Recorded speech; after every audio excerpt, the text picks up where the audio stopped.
જય ભગવાન મિત્રો, હું છું પ્રફુલભાઈ પંડ્યા. મારી યુટ્યુબ ચેનલની અંદર આપનું સ્વાગત છે. દર્શક મિત્રો, શનિ ભગવાનનું રાશિ પરિવર્તન થવાથી દરેક રાશિ ઉપર અલગ અલગ પ્રભાવ પડે છે અને જેમાં અમુક રાશિને લાભ અને ક્યાંક અમુક રાશિને નુકસાની જોવા મળે છે. તો કઈ રાશિને લાભ અને કોને છે નુકસાન, તો અહીંયા હું આજે વાત કરીશ ધન રાશિ માટે, કેમ કે આગળ પણ દરેક રાશિઓના અલગ અલગ વિડીયો મેં બનાવ્યા છે. ધન રાશિ જેના અક્ષર છે ભ, ધ, ફ અને ઢ અક્ષર. ધન રાશિને આ વખતે 29 માર્ચ 2025 રાત્રે શનિ મહારાજ રાશિ પરિવર્તન થવાથી એમની રાશિમાં લાગે છે પનોતી. મતલબ પનોતી તમારી રાશિ ઉપર લાગવાની છે. પનોતી લાગવાની છે તો કઈ બાબતનું ધ્યાન રાખવાનું? ખાસ કરીને શત્રુથી સાવધાન. શત્રુ તમારા હોય તો એનાથી સાવધાની રાખવાની જરૂરિયાત છે. બીજા નંબરની વસ્તુ, પનોતી તમને જે લાગે છે એ નાની પનોતી છે, 2.5 વર્ષની છે, લોઢાના પાયે છે, કષ્ટદાયક છે. તમે તમારા જો કરિયર બાબતે જે કંઈક મહેનત કરી હોય તો મહેનત, તમારી મહેનત કોઈ બગાડી ના જાય, કોઈ શત્રુ તમારી મહેનતને વેડફી ના નાખે. કોઈ મતલબ ધ્યાન થોડું રાખવાનું છે. પોતાનું જે કામ હોય, ચાહે અભ્યાસ હોય અથવા વ્યવસાય ક્ષેત્ર હોય કે નોકરી હોય, તો કોઈ દુશ્મન તમારા કરિયરને બગાડે નહીં તેનું ધ્યાન રાખવાનું છે. તમારી જે કઈ વાત હોય ગોપનીય વાત, એ ગોપનીય વાત ગોપનીય જ રાખવી, કોઈને કહેવી નહીં.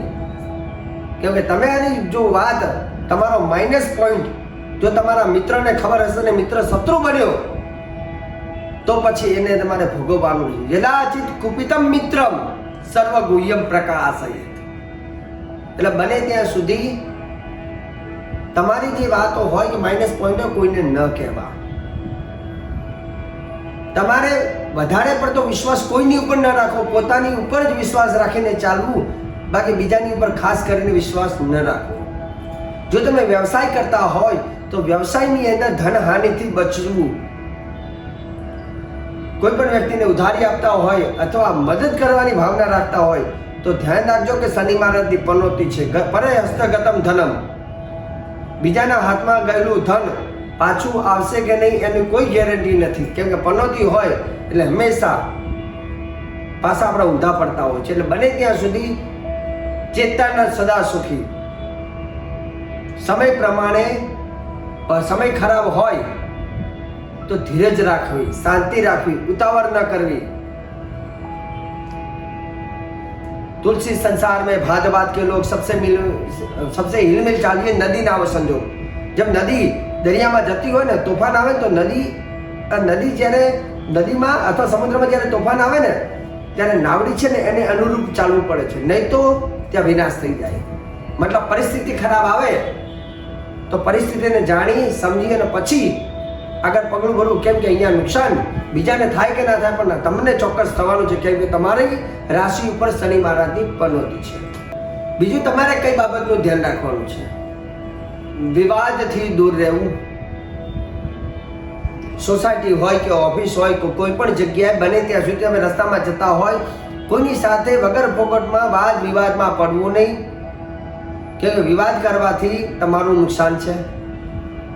કોર્ટ કચેરી બાબતે ઉતાવળ કરવી નહીં. જૂના કેસો કદાચ ચાલુ હોય તો બહુ ઉતાવળ નહીં કરતા, કેમ કે બાજેથી પલટાઈ શકે છે. થોડી સાવધાની રાખવી, સમયની પ્રતીક્ષા કરવી અને શક્ય હોય તો સમાધાન થતું હોય એમાં તમારા માટે વધારે મજા રહેશે. વિદ્યાર્થીઓ હોય જેની રાશિ ધન રાશિ છે તો એમને અભ્યાસમાં સારી એવી પ્રગતિ થવાની છે. પણ વિદ્યાર્થીઓએ પોતાના મિત્રો સાથે નાની નાની વાતમાં ઝઘડા કરી અને એ વિવાદ તમારા જીવનને ખરાબ ના કરે તેનું ધ્યાન રાખવાનું. મતલબ બને ત્યાં સુધી હરવા ફરવાનું ઓછું કરવું, અભ્યાસમાં ધ્યાન આપવું. મહિલાઓ માટે એવું કહેવાય છે કે વ્યવસાય માટે એકંદરે તમારા માટે સારી તકો આવવાની છે, પણ નાના મોટા અવરોધો પણ આવશે, કેમ કે પનોતી છે એટલે મુસીબત તો રહેવાની, પણ વાંધો નહીં આવે. આડોશી પાડોશી અને સહેલીઓ સાથે પણ જે સંબંધ સારા હતા એ સંબંધ બગડે નહીં. તમારા વાણી અને વર્તન દ્વારા એ સંબંધોમાં તિરાડ ન પડે એ બાબતનું ધ્યાન રાખવાનું છે. પનોતી છે તો શું કરી શકાય? પનોતી હોય તો શનિનો જીવતો રત્ન શનિનો વચ્ચેની આંગળીમાં ધારણ કરી શકાય. ગળામાં પેન્ડલ અથવા મુદ્રિકા ધારણ કરીને રોજ શનિ મહારાજને નમસ્કાર કરીએ, જેથી પનોતીની અસરમાંથી આપણને થોડી રાહત મળે. શનિ મહારાજનો સ્વભાવ ક્રૂર છે, પણ એટલો નરમ પણ છે. જો કોઈ ભક્ત માફી માંગે, ઉપાય કરે, નંગ પહેરે, જપ કરે, ઉપવાસ કરે, પૂજાપાઠ કરે તો ચોક્કસ શનિ મહારાજ એની પર કૃપા દૃષ્ટિ વરસાવે છે. વિશેષમાં શનિવારના દિવસે લોખંડનું દાન, તલનું દાન, કાળા તલનું દાન, અડદનું દાન, કાળા વસ્ત્રોનું દાન કરવાથી પણ શનિ મહારાજની આવી દ્રષ્ટિ પ્રાપ્ત થતી હોય છે. જન્મ કુંડલીમાં પણ શનિ તમારો કેટલો બલવાન છે કે નબળો છે તે પણ અહીંયા બહુ મહત્વનો હોય છે. હંમેશા અમે અમારા વિડીયોની અંદર જ્યોતિષની વાત કરીએ છીએ, શાસ્ત્રની વાત કરીએ છીએ, સનાતનની વાત કરીએ છીએ, ધર્મની વાત કરીએ છીએ, પણ સાચી વાત કરીએ છીએ. અને જે લોકોને પણ પોતાના જ્યોતિષને લઈને જાણકારી લેવી હોય તો ચોક્કસ અમારો સંપર્ક કરી અમારા કાર્યાલયની મુલાકાત પણ આપ કરી શકો છો. પણ પનોતી છે તો ગભરાવાની જરૂર નથી, પણ પનોતીમાં શનિ મહારાજના ઉપાય કરશો તો જે કુળ દ્રષ્ટિ છે એ અમી દ્રષ્ટિમાં બદલાય છે.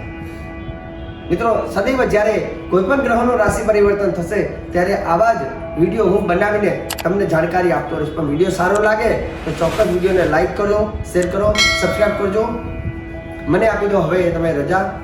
જય ભગવાન.